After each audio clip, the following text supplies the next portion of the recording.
लातूर जिल्ह्यात उष्माघाताचा तिसरा बळी. औसा तालुक्यात 25 वर्ष तरुणाचा मृत्यू.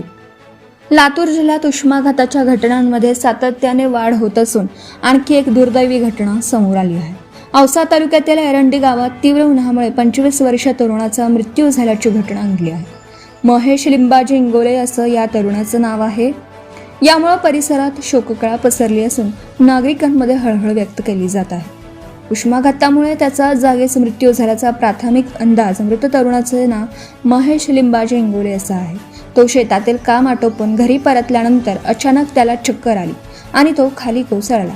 कुटुंबियांनी तातडीने त्याला सावरण्याचा प्रयत्न केला, मात्र उष्माघातामुळे त्याचा जागीच मृत्यू झाल्याचा प्राथमिक अंदाज व्यक्त करण्यात येत आहे. यापूर्वीही जिल्ह्यात उष्माघाताच्या 2 घटना समोर आल्या होत्या. औसा तालुक्यातील गोंद्री गावात 9 महिन्याच्या बाळाचा उष्माघाताने मृत्यू झाल्याचा संशय व्यक्त करण्यात आला होता.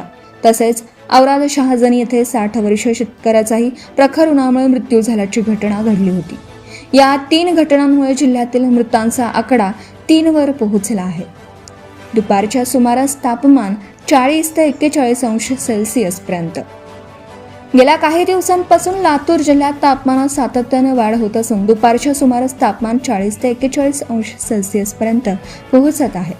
तीव्र उन्हामुळे नागरिकांच्या आरोग्यावर परिणाम होत असून लहान मुले, ज्येष्ठ नागरिक आणि शेतकरी वर्ग यांना विशेष धोका निर्माण झाला आहे. प्रशासन आणि आरोग्य विभागाकडून नागरिकांना अत्यावश्यक कामांशिवाय दुपारच्या कडक उन्हात बाहेर पडू नये, पुरेसे पाणी प्यावे, हलके आणि सैल कपडे परिधान करावेत आणि लहान मुलांची विशेष काळजी घ्यावी असं आवाहन करण्यात येत आहे. Subscribe now and press the bell icon. Never miss an update.